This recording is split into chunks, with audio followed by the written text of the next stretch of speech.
Hello everyone. आइए देखते हैं क्लास 10 का प्रश्नावली 1A। क्वेश्चन नंबर 7 है। नीचे दी गई आकृति में यक्ष तथा वाई के मान ज्ञात कीजिए। ये जो क्वेश्चन दिया गया है इस टाइप के क्वेश्चन वृक्ष गुणनफल कहलाते हैं। इसमें देखना एक दूसरे से वृक्ष के अनुसार जुड़े हुए हैं। इसका हल देखते हैं। सॉल्यूशन देखना, इसमें यक्ष और वाई का मान ज्ञात करना है। देखो यक्ष यहाँ पे है, यक्ष से कौन कौन जुड़े हैं, यक्ष से 3 जुड़ा है और यक्ष से 7। तो यक्ष बराबर क्या हो जाएगा, इन दोनों का मल्टीप्लीकेशन। जैसे y का मान निकालोगे तो y से कौन कौन जुड़ा है, y से जुड़ा है 4 जुड़ा है और x, तो y इक्वल हो जाएगा 4 इंटू एक्स, ऐसे निकलेगा। तो पहले निकालते हैं x की वैल्यू। तो x इक्वल क्या हो जाएगा, यक्ष से जो जो जो जुड़े होते हैं उनका मल्टीप्लाई करते हैं। तो यक्ष से 3 और 7 जुड़े हैं तो 3 इंटू 7 तो करोगे तो हो जाएगा 7 त्रिक 21 21। ये x का मान आ गया। अब ऐसे ही y का मान निकालेंगे तो y बराबर हो जाएगा, तो y से कौन कौन जुड़ा है 4 और x, तो y इक्वल हो जाएगा 4 इंटू एक्स। तो x की वैल्यू कितनी आई है 21 रख देंगे, तो 4 इंटू 21 मल्टीप्लाई करेंगे 21 से 84 84 आंसर हो जाएगा। क्वेश्चन नंबर 8 देखते हैं। 18 और 117 के HCF को इतने के रूप में दर्शाया गया है, यम का मान ज्ञात कीजिए। साथ ही 18 और 117 का एलसीएम ज्ञात कीजिए। तो क्वेश्चन देखते हैं इसका हल। 18 और 117 दो संख्याएं दिया गया है, जो दिया है लिख लेना। दिया है पहली संख्या कितना है 18 है, दूसरी संख्या 117, दो संख्या है। अब इन दोनों संख्याओं का एचसीएफ कितना है, इतना है। तो एचसीएफ दे रखा है, एचसीएफ 18 यम माइनस 117। उसके बाद यम का मान निकालना है, यम का मान निकालना है। उसके साथ 18 और 117 का एलसीएम भी निकालना है। तो इधर हम लोग एलसीएम भी निकालेंगे। इतना क्वेश्चन में दे रखा है। तो सबसे पहले पहली संख्या और दूसरी संख्या है, इसका हम लोग एलसीएम निकालेंगे और साथ ही साथ एचसीएफ निकालेंगे, क्योंकि एचसीएफ यहाँ रखने के काम आएगा। ये रखेंगे तो यम की वैल्यू आएगा। पहली संख्या दूसरी संख्या का एचसीएफ और एलसीएम दोनों निकालना पड़ेगा। तो चलो निकालते हैं। तो पहली संख्या कितना है 18। 18 का फैक्टर कितना होता है ये तो हम लोग जानते ही हैं, कितना होता है 18 का फैक्टर निकालेंगे, 2 से कटेगा दोनों 18, फिर 3 त्रिका 9, फिर 3 एक्का 3, ये 18 फैक्टर आ गया। और उसके बाद 117 का फैक्टर 117 तो 3 से कटेगा, 3 त्रिका 9, 3 9 27, फिर 3 से 3 एक्का 3, 3 त्रिका 9, फिर 13 से फैक्टर आ गया दोनों का।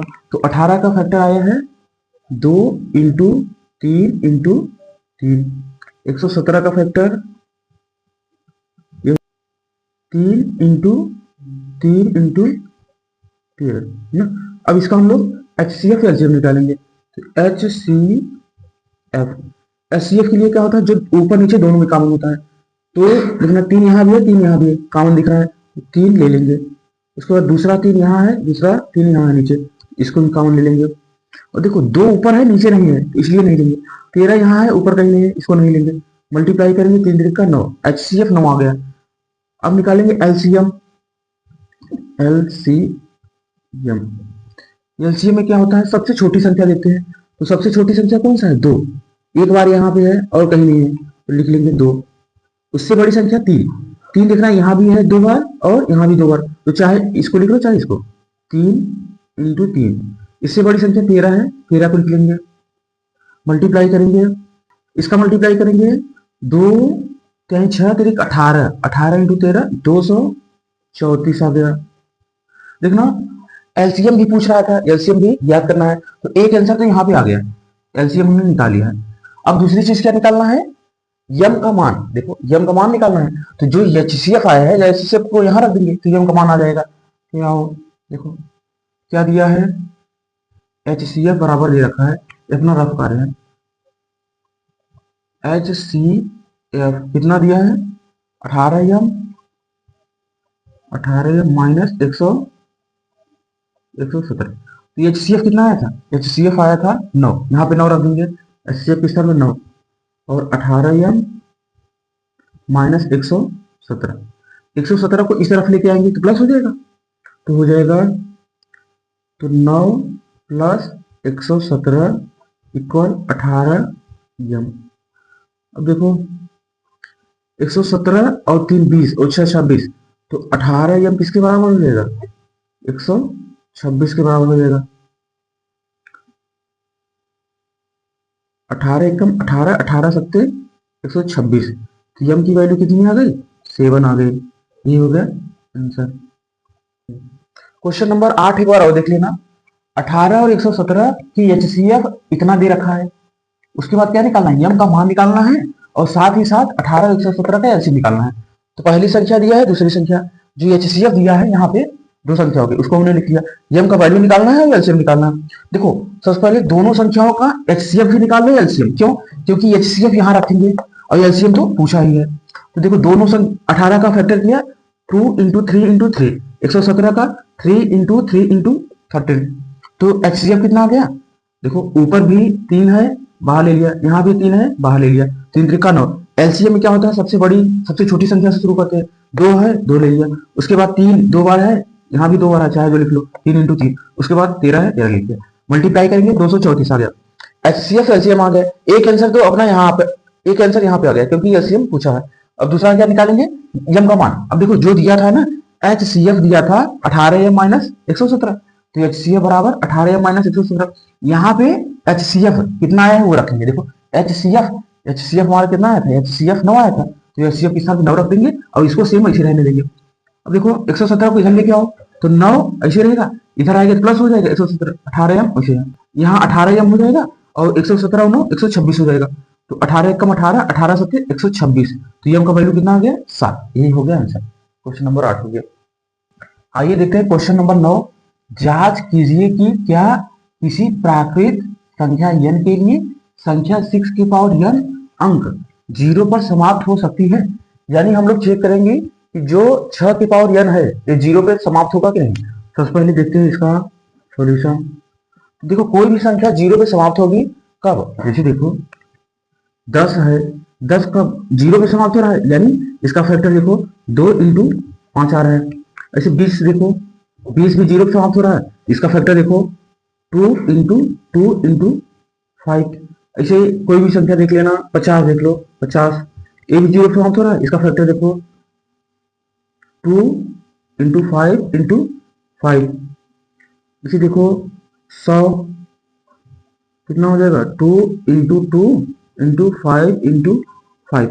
यानी जितनी भी संख्या है 0 पे समाप्त हो रही है उसमें एक चीज कॉमन होगा, 2 और 5 एक जरूर होगा। 2 5, यहाँ भी 2 5 है, यहाँ भी 2 5 और यहाँ भी 2 5, 2 5 पे यहाँ 2 बार है ना। तो कोई भी संख्या 0 पे समाप्त होती है तो उसमें 2 और 5 एक जरूर होगा ना, पेयर के रूप में इसका एक गुणनखंड होगा, तभी 0 पे समाप्त होंगी, नहीं तो नहीं होंगी। क्योंकि 2 इंटू 5 मिलके 2 इंटू 5 मिलके 10 बनाती है, यही 10 लास्ट में 0 देता है। तो अब देखते हैं, अब हम लोग देखते हैं इसको जो 6 की पावर n है। देखो लिखेंगे कोई भी संख्या शून्य पर, शून्य पर तभी समाप्त होती है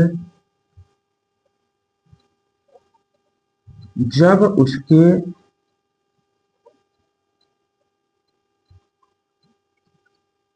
गुणनखंड, जब उसके गुणनखंड में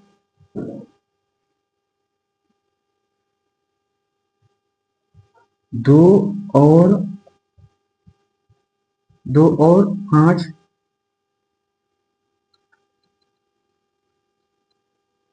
शामिल होता है। देखना हमने क्या लिखा, कोई कोई संख्या, यहाँ पे लिख दो कोई संख्या, यहाँ पे बना दो कोई संख्या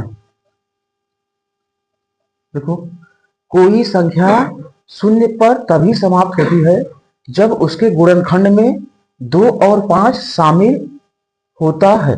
यानी कोई भी संख्या है वो जीरो पे तभी समाप्त होगी। जैसे ये सब जीरो पे समाप्त हुए हैं तो इनमें गुणनखंड में 2 और 5, 2 और 5, 2 और 5 जरूर होगा।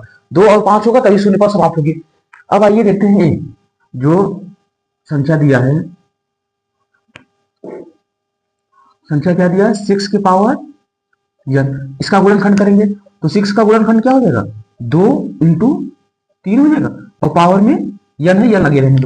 अब देखो इस संख्या का हमने गुणनखंड किया तो 2 इंटू 3 आया है, 2 तो आया है बट 5 नहीं है, तो 2 और 5 दोनों रहना चाहिए तभी शून्य पर समाप्त होगा। अब लिखेंगे इस संख्या में, इस संख्या में 2 शामिल है लेकिन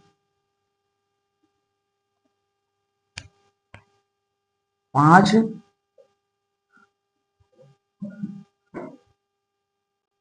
2 शामिल है लेकिन 5 गुणनखंड, लेकिन गुणनखंड में लेकिन गुणनखंड में 5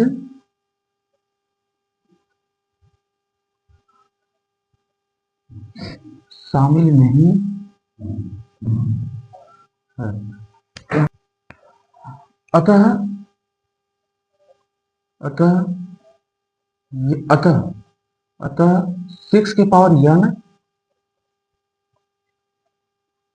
शून्य पर समाप्त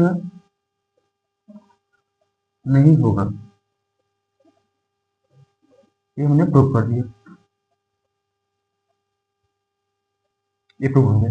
एक बार क्वेश्चन और देख लेना, क्वेश्चन नंबर 9 है, जांच कीजिए कि, क्वेश्चन नंबर 9 है, जांच कीजिए कि क्या किसी प्राकृतिक संख्या n के लिए, यानी यहाँ पे n का मान 1 2 3 4 5 6 कुछ भी रख सकते हैं, प्राकृतिक संख्या होना चाहिए, और 6 की पावर n, जो 6 पावर n है, अंक 0 पर समाप्त हो सकती है कि नहीं। तो देखो हमने देख लिया, कोई संख्या शून्य पर तभी समाप्त होती है जब उसके गुणनखंड में 2 और 5 शामिल होता है। यानी संख्या 0 पर समाप्त होगी तो उसके गुणनखंड में 2 और 5 जरूर होगा। हमने ये जो संख्या दिया था उसको लिख लिया, संख्या 6 की पावर n। अब देखो 6 का गुणनखंड क्या है, 2 इंटू 3, और जो n है पावर में रख दिया। तो देखना यहाँ इस संख्या में 2 शामिल है, इस संख्या में 2 शामिल है। देखना इस संख्या में 2 शामिल है लेकिन गुणनखंड में 5 शामिल नहीं है। देखो यहाँ पे 2 है, 5 नहीं दिखा है ना, 5 होता तो ये 0 पर समाप्त होता, तो 5 शामिल नहीं है। अतः 6 की पावर n शून्य पर समाप्त नहीं होगा। ये हमारा प्रूव हो गया। क्वेश्चन नंबर 10 देखते हैं, व्याख्या कीजिए कि 7 इंटू 11 इंटू 13 प्लस 13, एक ये संख्या दे रखा है और दूसरा क्या है 7 into 6 into 5 into 4 into 3 into 2 into 1 plus 5, दूसरी संख्या ए दिया है। भाज्य संख्याएं क्यों है, तो पूछ रहा है कि एक संख्या ए है दूसरी संख्या ए है, भाज्य है तो क्यों है ये बताना है। सबसे पहले हम देख लेते हैं कोई संख्या भाज्य और अभाज्य कैसे होती है। देखो भाज्य संख्याएं क्या होती है, भाज्य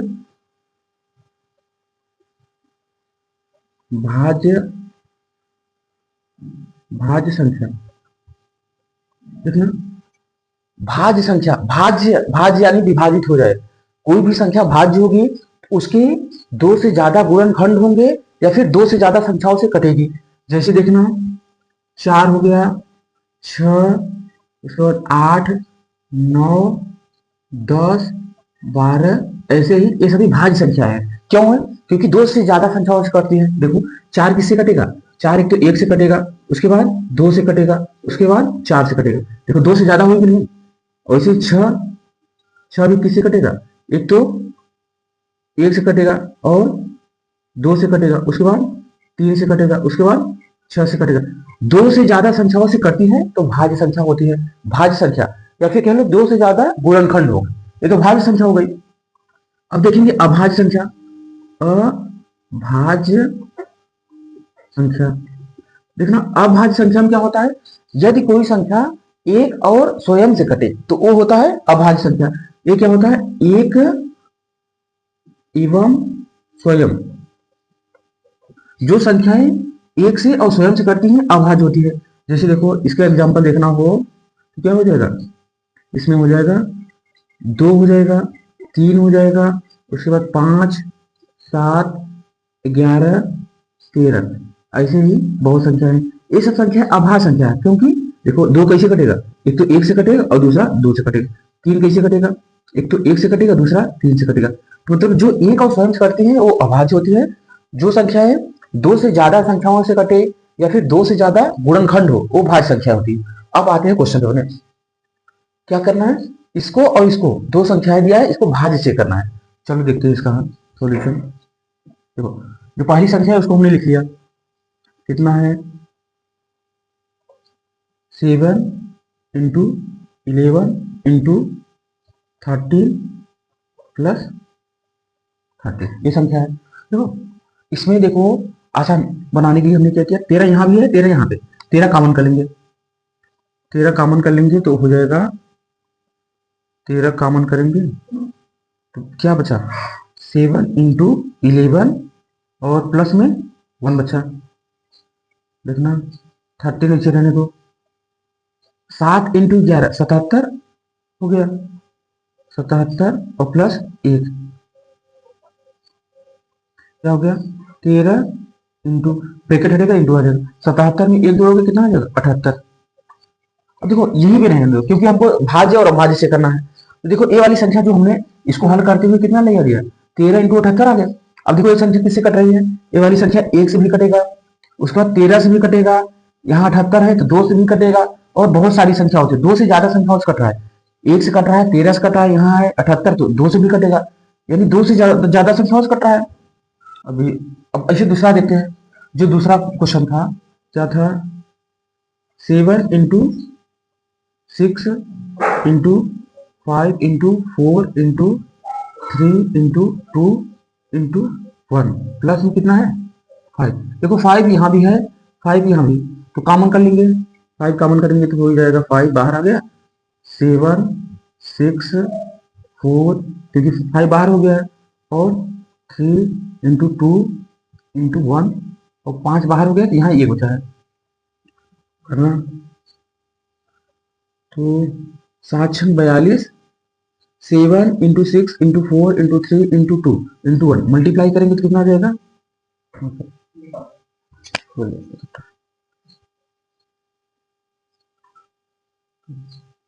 7 6 4 3 2, 7 6 4 3 2,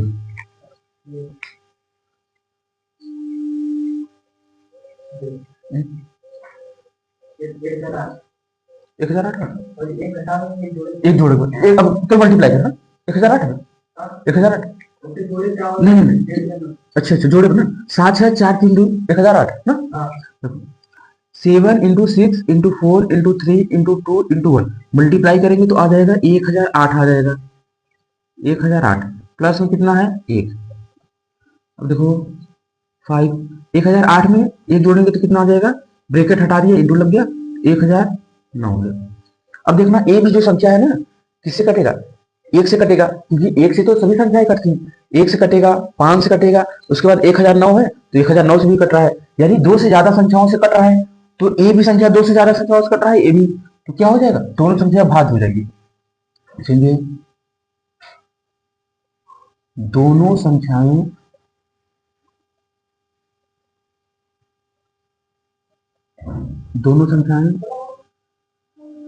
दो से अधिक दो से अधिक संख्या से विभाजित हो रहा है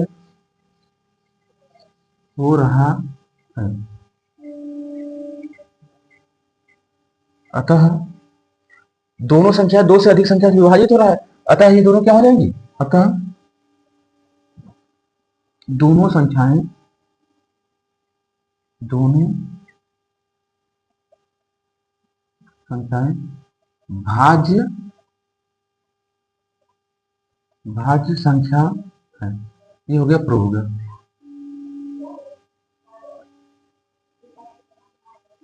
समझा देखना क्वेश्चन नंबर 10 एक बार और देखिए ना।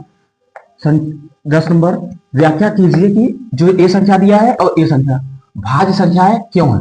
यानी जो पहली संख्या है और दूसरी संख्या दोनों को चेक करेंगे भाज्य क्यों है। देखना भाज्य संख्या क्या होती है, जो संख्याएं दो से ज्यादा संख्या से कटे या फिर दो से ज्यादा गुणनखंड हो वो भाज्य होती है।